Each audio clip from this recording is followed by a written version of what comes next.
I used to think betrayal had a sound, something sharp, something violent. But when my marriage fell apart, it didn't come with shattering glass or screaming matches. It came silently, like a soft click of a door closing. Like a whisper behind your back. Like the quiet way a man signs away everything you built together, for a single dollar. My name is Lauren, and this is how my husband destroyed our life with one signature, and how I took everything back, piece by piece, until he had nothing left but regret. Eric and I had been married for 11 years. He was a contractor, smart, smooth, always charming, and I was an interior designer. We didn't have the perfect marriage, but we built something real. Or at least I thought we did. Our biggest project together was our dream house. A falling apart property on the edge of town, hidden behind a line of oak trees. Everyone said it was a waste of money. But when Eric and I stood in front of it with its peeling paint and broken porch, we saw possibility. For 2 years, we worked on that house. We lost sleep, money, weekends, and sometimes our sanity. I designed every room. I picked the tiles, the cabinets, the lights, the paint colors. I spent nights sanding, scraping, painting, hammering. I planted a whole garden myself, roses, lilies, lavender, each flower a symbol of the future I thought we were building. I thought we were partners. I thought the house was ours. But I didn't realize he was building a second life behind that freshly painted front door. It started small. Late nights. Too many phone calls he stepped outside to take. Sudden showers the second he got home. Excuses that didn't sound believable but didn't sound like lies either, just fuzzy enough to make me doubt myself. Then one morning, I found a bracelet under our bed. A gold chain with tiny diamonds. Definitely not mine. He claimed it belonged to a coworker who changed clothes in our guest room after spilling coffee.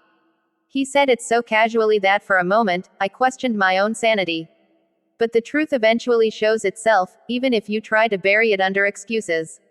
I caught him 3 weeks later, outside a cafe, laughing, touching hands, kissing a woman in a red coat. The same woman whose perfume I had smelled on him for months. Her name was Marissa, and she was 10 years younger, with long dark hair and a smile that hid sharpness underneath. I didn't confront them that day. I went home. I cried. I tried to breathe. Then I waited for him to come home so I could hear the lie he'd create this time. He didn't even hide it. He said he fell out of love, that we grew apart, that I focused too much on the house and not enough on him. He said every cliched line cheaters say when they want out. I asked him why he didn't just leave. He shrugged, like it didn't matter. But what he did next proved he wasn't just done with the marriage, he wanted to erase me completely. 3 days later, after I spent a weekend at my sister's house to get some space, I came home to find him sitting at the table with a stack of papers. His expression was cold, distant, like I was a stranger. I think we should file quickly, he said. There's no point dragging this out. I told him I wasn't fighting him. I didn't want a man who didn't want me. He said, good. Then let's get the property split done fast. I agreed. I still believed, stupidly, that he wanted to be fair. After all, we built the dream house together. My name was on the deed. My money went into renovations. My work turned that broken shell into a home. 2 days later, a letter arrived from the county. Transfer of ownership recorded. I felt my stomach drop as I read the next line. The buyer was Marissa Hale. The sale price was $1. I called Eric immediately, shaking. So hard I could barely hold the phone. What did you do? His voice was terrifyingly calm. I sold the house. You weren't using it. And since I bought it originally, I had the right. You forged my signature, I shouted. My name was on the deed. He didn't even flinch. I had it removed. You signed the document months ago. I never signed anything, I snapped. Well, it's done now, he said. Let's not make this harder than it has to be. Harder for him. He had taken my home, handed it to his mistress, and erased years of my life with a single illegal signature. He stole the place where I cooked him dinner, slept beside him, dreamed with him. The place I poured my heart into. He stole it for $1.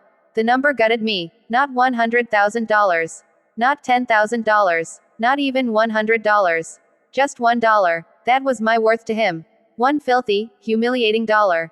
I didn't cry. Something inside me froze. Something stronger than sadness, heavier than anger. I said one sentence before hanging up. You're going to regret this. He laughed. Actually laughed. What can you do, Lauren? It's done. He had no idea. I wasn't just going to hurt him. I was going to ruin him, legally, quietly, and so completely he'd never crawl out of what he'd done. My revenge wouldn't be loud. It would be precise. And it would take back every single thing he stole. I didn't sleep that night.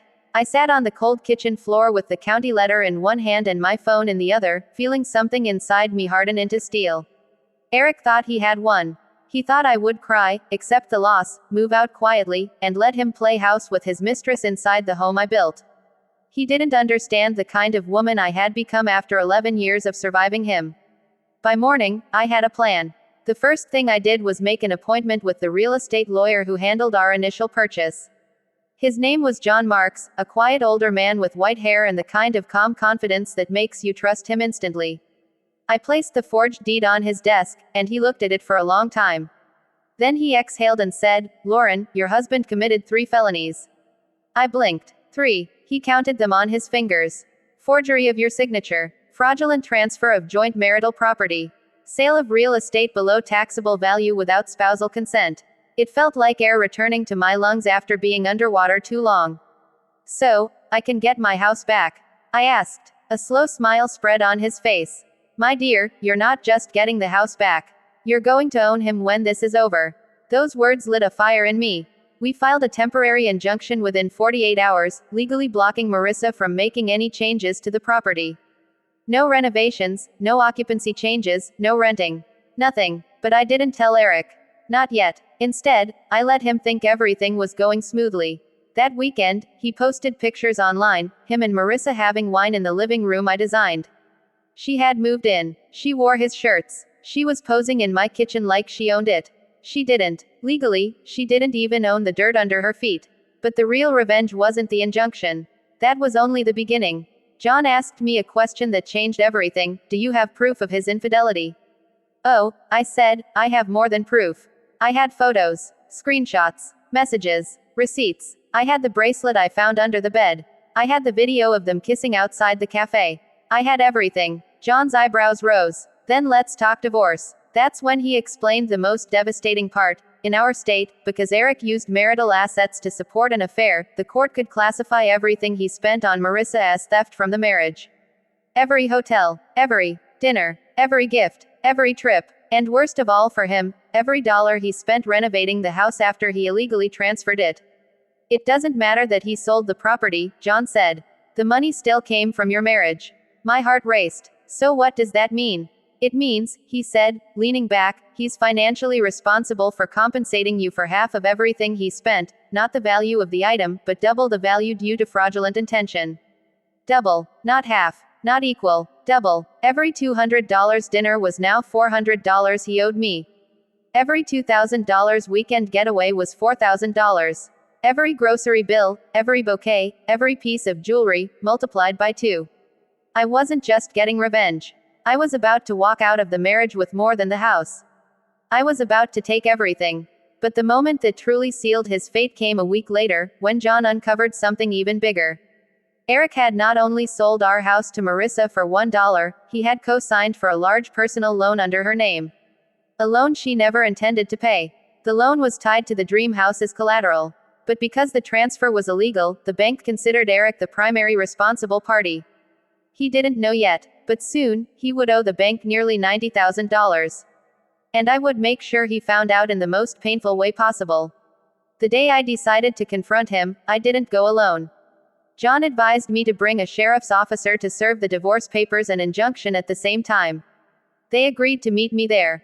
When I pulled up to the dream house, I saw Marissa planting flowers in the front yard, the same place I planted my roses 2 years earlier. Her hands were dirty, her hair tied up, and she looked like she was playing house in a life she didn't earn. I walked right up to her. She looked surprised. "What are you doing here?" I smiled softly. "Checking on my property." "Your property?" She laughed. "This house belongs to me now." "Interesting," I said. "Let's find out." Eric came outside seconds later, annoyed. "Lauren, what the hell are you doing?" He stopped when he saw the sheriff. His face went pale. The officer stepped forward. "Mr. Green, you're being served." He took the papers slowly, his hands shaking. What is this?" "It's the documentation for your wife's injunction, fraud report, forged signature complaint, and divorce filing," the officer said calmly. Eric's eyes snapped to mine. "You reported me. You stole my house," I said. "You sold it for $1. And then you had the nerve to let her move in. Of course I reported you. Marissa scoffed. This doesn't change anything. The house is mine. John stepped out of his car then, holding another stack of papers. Actually, Ms. Hale, it changes everything. The deed transfer has been voided by the court pending trial. Effective immediately, you must vacate the property. Marissa's jaw dropped. You can't kick me out. Oh, I'm not, I said. The law is. Eric stepped forward. You can't do this. You can't take everything. But you already did, I said. And now it's my turn. He grabbed my arm. Lauren, don't do this. I pulled my arm away. You did this the moment you sold our dream house for $1. The sheriff handed him one last paper, the bank's notice of debt responsibility. When he read the amount, he staggered back like someone punched him. This isn't possible, he whispered. Oh, it is, I said. You shouldn't have put the house as collateral. Especially when it wasn't legally yours to give. Marissa snapped, you didn't tell me about a loan. Eric, what is this? He didn't answer. And that silence told me everything. For the first time, I saw fear on his face. Real fear, not guilt, not regret, fear, and that was only the beginning. When I stepped out of the lawyer's office that morning, holding the final file in my hands, I felt something strange, something I hadn't felt in months. Power. Not anger, not heartbreak, power. The kind that comes from fighting back without screaming, the kind that comes from letting logic take the place of pain. The kind that builds slowly and quietly, until it finally sits on your shoulders like armor. Daniel had no idea the storm waiting for him. By evening, my phone buzzed with the first crack in his world. It was from a mutual friend, Emily, the same friend who had once whispered concerns about Daniel's late-night business meetings. Her message was short but sharp. Ava, did you really take back the house? I didn't reply. I didn't need to. The news was spreading by itself. And I knew exactly where it would land next. At 10:17 p.m., Daniel finally called. His name flashed on my screen like poison, and for a moment my fingers trembled over the answer button. Not because I wanted him back, God, no. But because this was the moment I wanted to witness with my own ears. The unraveling. I answered. His voice shot through the phone, frantic, choked, broken in a way I had never heard before. Ava, what did you do? I'm at the house and I can't get in. The locks, why did you do this? I sighed softly. Daniel, I didn't do anything. You sold the house, remember? For $1. That was before. He stuttered. Ava, come on. You can't take it from me. It was never yours, I said. You tried to give away what you didn't own. Then came silence. Heavy, long, defeated silence. Ava, please. I need to talk. Face to face. You should talk to your mistress, I replied, and hung up. The victory tasted sweet, but I knew it wasn't complete. Not yet. The next morning, I visited the house. My house. The cleaners had already restored it. The room smelled fresh again, lavender, not cheap perfume. The floors were perfect, the walls gleamed. Everything looked like the home Daniel once promised would be, our forever. A promise he burned the moment he traded it away. But what he didn't know was this: he hadn't just lost the house. He had lost everything. 2 days later, the final blow came. The IRS. Because when a married man sells $1 million house for $1, it raises questions. Very expensive questions. Questions that point directly toward fraud, tax evasion, and illegal asset transfer. Questions Daniel couldn't answer. He called me again. This time, he wasn't yelling. He was crying. Ava, they froze my accounts. I don't know what to do. I need help. Please, I'm losing everything. I leaned back in my chair, the sunlight spilling onto my lap like a quiet witness.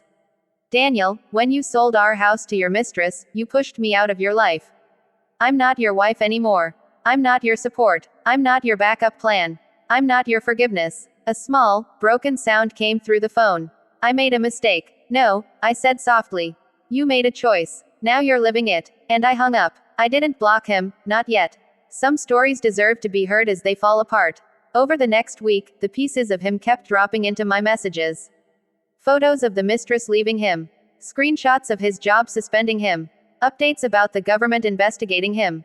Pleas for forgiveness. Pleas for help. Pleas for anything. I didn't reply to a single one.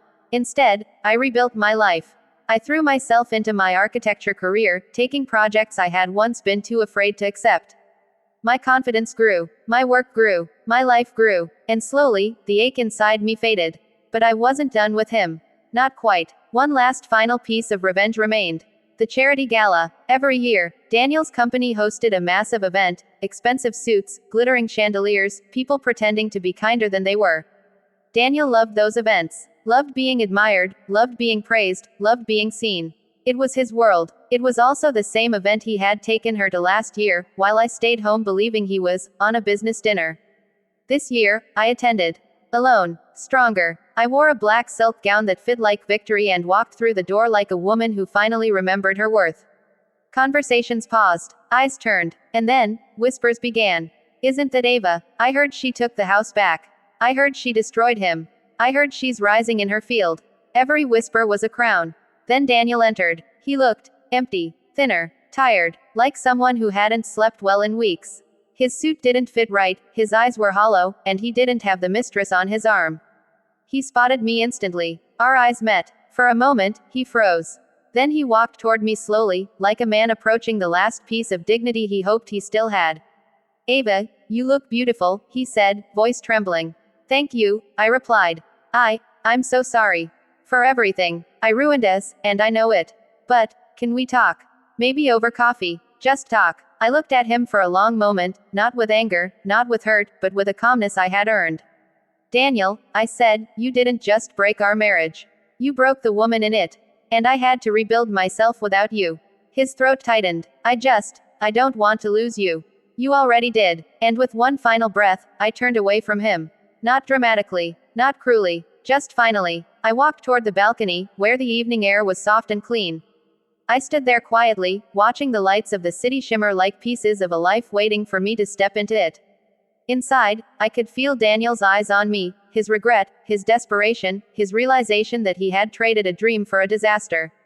And I smiled, because this time, I wasn't walking away broken. I was walking away whole. And he was left with exactly what he sold me for. Nothing.